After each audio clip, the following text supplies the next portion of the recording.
Hi everybody. On today's edition of Jiu-Jitsu Bassist, we're going to be playing that weird bass over there.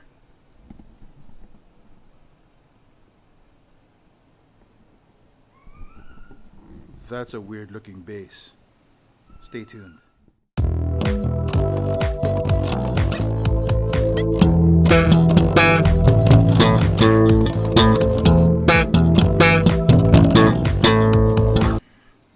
Oh, hi. I didn't see you there. You may be wondering, what are we talking about here? Well, let me tell you a little story. We'll call it Storytime with a Jiu-Jitsu Bassist. It really should be its own series. So this is a story about how I got into drums. So that's the thing. When I was growing up, I realized that there were two things I wanted to be growing up. Either a professional athlete or a rock star. You know, with regards to being a rock star, I didn't at first I didn't know what kind of rock star I wanted to be. I definitely didn't want to be the singer guy. I definitely wanted to play an instrument. For a little while, I thought to myself that I wanted to be a guitar player. But really, most of my time dreaming about rock superstardom, I was thinking I'd either be a drummer or a bass player. And I think that the reason why I wanted to be a drummer, is basically the same reason I became a bassist. Is that when you grew up the way we grew up, and people were getting into music and wanted to form bands, there were way too many guitar players and singers out there. Everybody wanted to be a guitarist and sing. And the only way to really to be guaranteed to be part of a band is either to start one yourself or be too good that people can't ignore you. I am neither. I do not have the social skills to like listen to somebody play, be like, hey man, you want to form a band? I don't do that. And admittedly, I'm just not that good.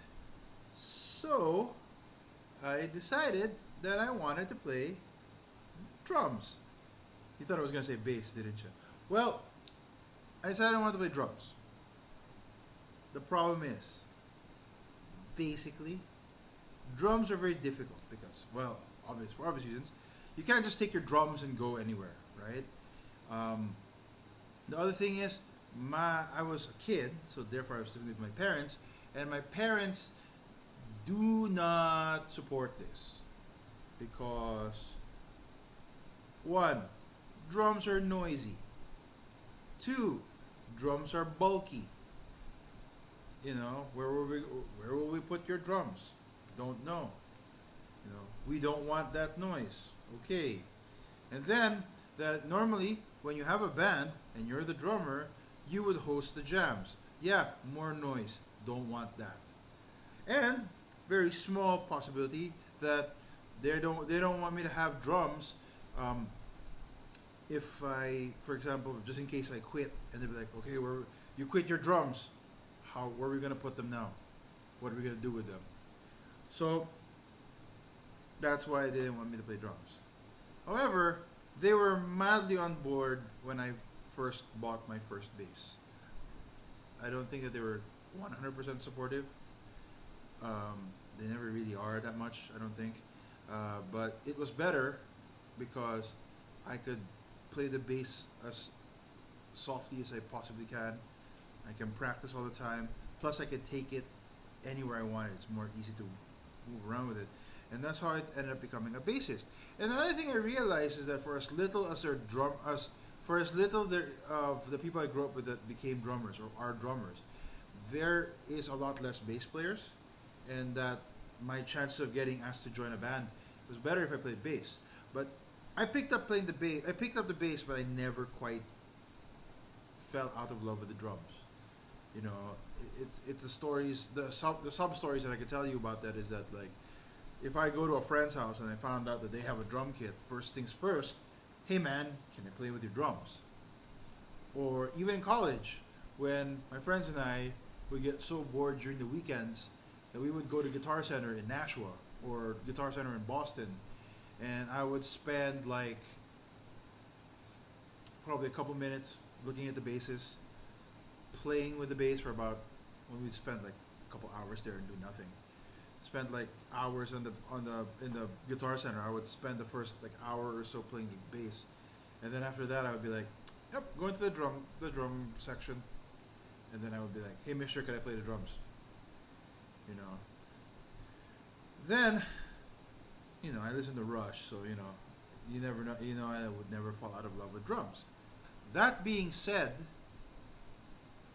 as my lot in life changed, I grew up, made some money, saved it, formed a band. Not play drums in that band, but really wanted to explore other aspects of music. I got myself a drum kit. And last year, I made a video about what my drum kit looked like and said something about how it's going to be evolving constantly. Right now, the drum kit is close to its final form. It will never really completely reach its final form until we move out of here and into the extension that I built for the studio. Look, guys, I don't want to get it all twisted here, okay? Bass and drums are best friends. They are the rhythm section of the band. And that I did not settle, and I don't want to make it sound like this story was to tell you that I settled on playing bass because I couldn't play drums or having my own drum set was unattainable. Although I've heard people say that, oh, we're drummers, but we don't have our own drum set. See, that's the thing. I love to practice, and I would love to practice anytime I want.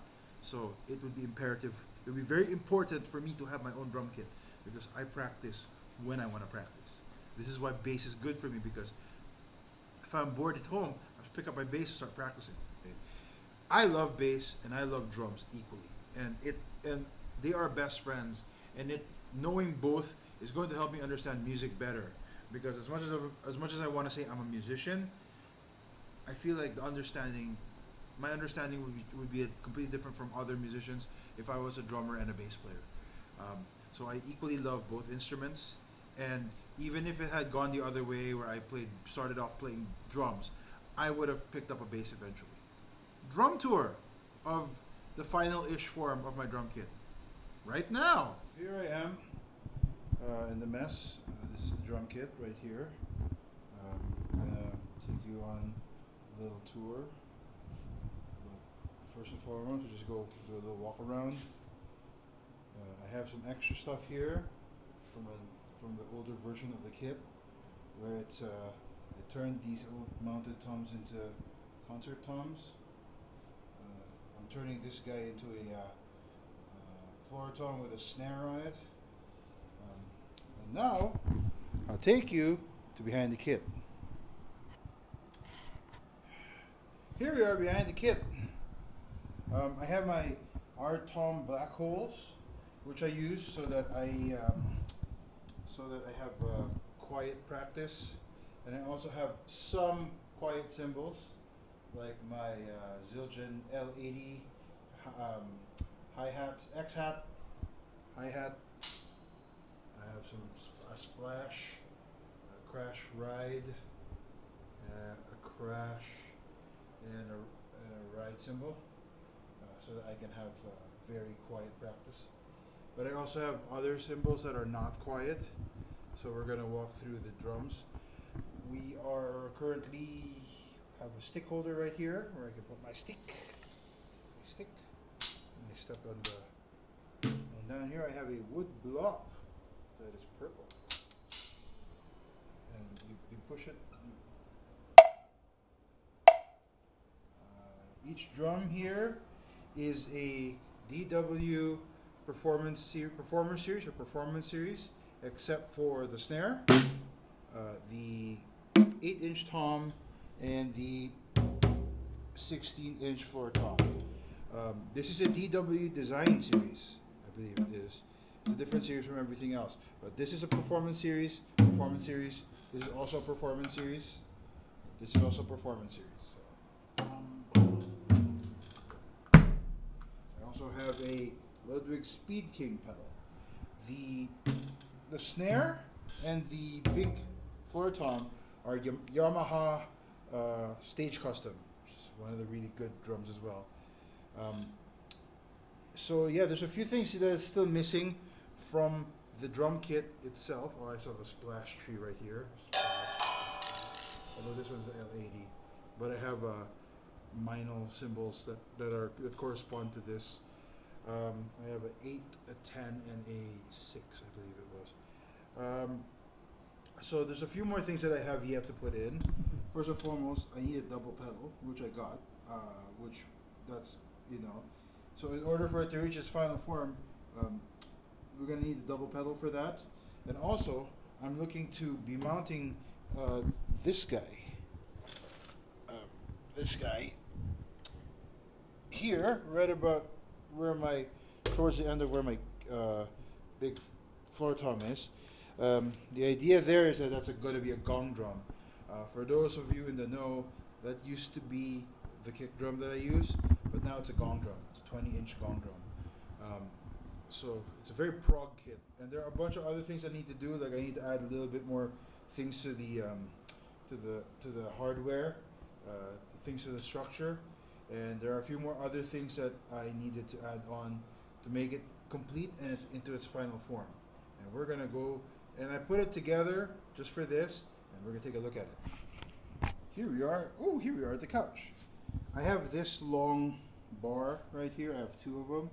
The idea is to put them on each side of the drum kit so that I can extend the frame of my drum kit right over there. You can see it. What I want to do is on the left side of my drum kit, I was going to put this guy here. That was how the end was going to be. This is a table. You can put your phone, your camera, your metronome. And this is a little frivolous little thing called a drink holder. You can put your drink on it. This curved rack isn't supposed to be there, but I put it there anyway.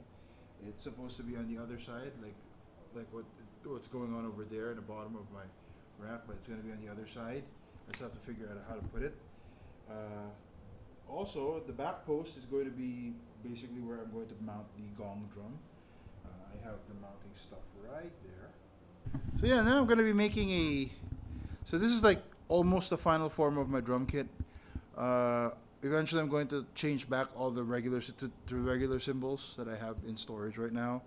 When we move into the actual studio, I'm going to take out the silent drum heads and change the silent cymbals into the regular cymbals, ready for gigging, ready for recording, ready for jamming. And maybe I'll make a video when the drum kit has reached its final form. Right now, this is the closest to the final form of it's going to get for now. So, till then, see ya.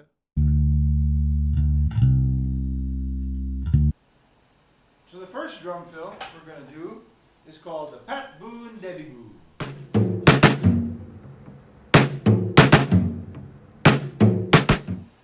The reason why it's called Pat Boon Debbie Boon is pretty obvious if you saw that last cutaway that we did. But if it wasn't that obvious, it's because Pat Boon Debbie Boon. Pat Boon Debbie Boon. Yeah. If it isn't obvious yet after that whole thing, I'm gonna spell it out for you. It's because it sounds like Pat Boon Debbie Boon. You know, it's named after Pat. It's named after Pat Boon, has nothing to do with him at all, but it just because it sounds like it. These things with fills that have names, especially the ones that are named after what they sound like. Usually when you have a word that or a sound that has a letter that's like a b or a duh, usually it's a tom, and everything else is like a snare. So for the Pat Boon Debbie Boon, you can use. I usually do snare, tom, snare, floor tom. But you can do snare, tom, snare, tom, or snare, tom, you know what I mean? Just you can do it all over the kit, to be honest. But the standard way of doing it is boon, boon. Here on the main mounted, the biggest mounted, the lowest pitch mounted tom highest pitch floor tom. You can do, and then the stickings can be anything as long as it could be anywhere. It could be like 1, 1, 2, 1. So 2, 1 in the snare, 1 in the tom, 2 in the snare, 1 more in the tom. So that's basically the Pat Boon Debbie Boon. The other thing about the Pat Boon Debbie Boon you can do is instead of doing their last hit, the last boon, instead of doing it on a tom, you can also do it on the kick drum. You can do that as well. It still sounds the same, although I don't think I have the limb independence levels it would require for me to do this one yet, because I'm still working on that. Which makes it very difficult for me to say that the next fill with a name is called the Splat Do. That's right, it sounds stupid, doesn't it? But it sounds Splat Do. Splat Do is basically a flam on the snare, and then followed by a kick drum. The flam is a technique where you hit a drum with 2 sticks. So instead of doing a single on the snare, you do a flam, which you're hitting it. It sounds thicker. The other thing you can do with a splat do is you can flam on another drum. So if you want to hit like a snare and a mounted tom, go. Or floor tom, or even other floor tom, or 2 toms. It works that way. Splat do. See that's a common way to use splat do is you could double up on the do, so you can do a splat do splat do, which, if you can see where I'm going, is the intro for Smells Like Teen Spirit. Splat do, splat do, splat do. Right? I can't do it that fast yet because I'm not that good of a drummer yet. So let's try to do that. Splat do.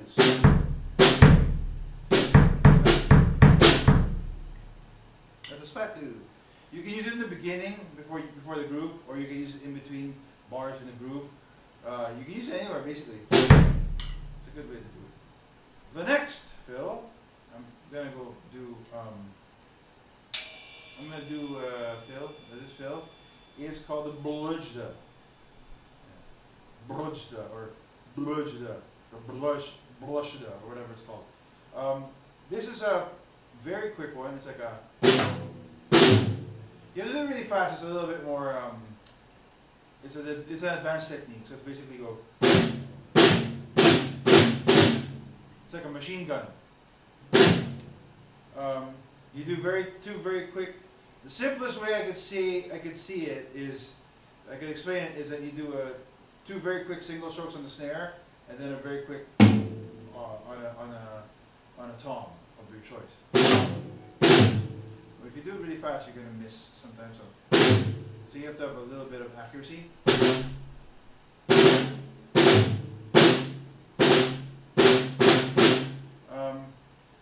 What the Bludge does sounds like to me is that drum fill that Trey Cool does on Basket Case.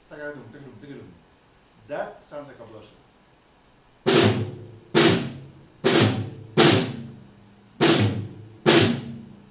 See, it sounds, the Bludge is like 2 single strokes on the snare that's so quick that it sounds like one long Bludge.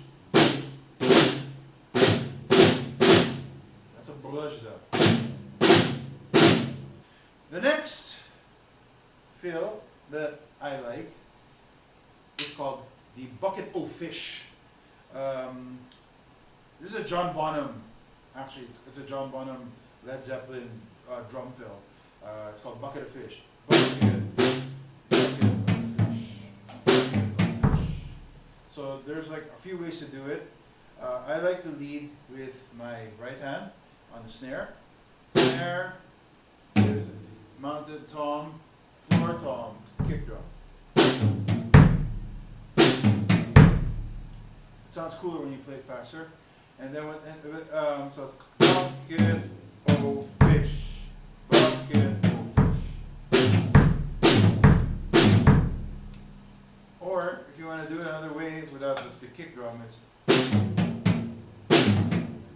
you could do a double on the kick drum.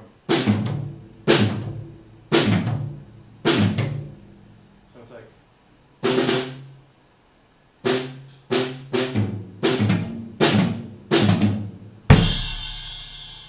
That is called the bucket of fish. It's basically four notes.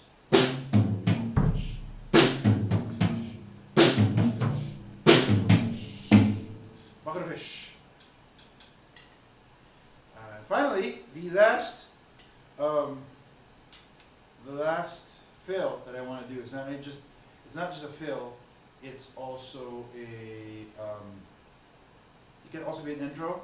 I forgot what people call it, but I call it Motown. Motown Phil. It goes. You start with a tom.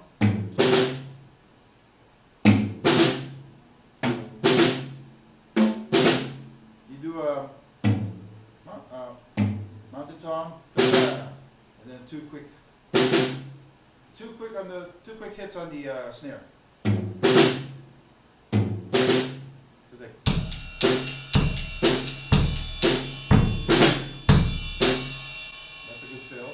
Or you can start the groove with it. But basically, it's a hit on the tom, followed by 2 hits on the snare. But these are all single strokes. You don't go. It has to be quicker than that. Best example of this is the Temptation, the introduction of the Temptation song "Ain't Too Proud to Beg," which goes. I know you wanna leave me. I refuse to let you go. I started singing. I sang for you guys. Hope you enjoyed that. So those are the named drum fills. I can do them, and I'm still kind of sucky. You can do them too. Flex time! And now it's flex time. Now,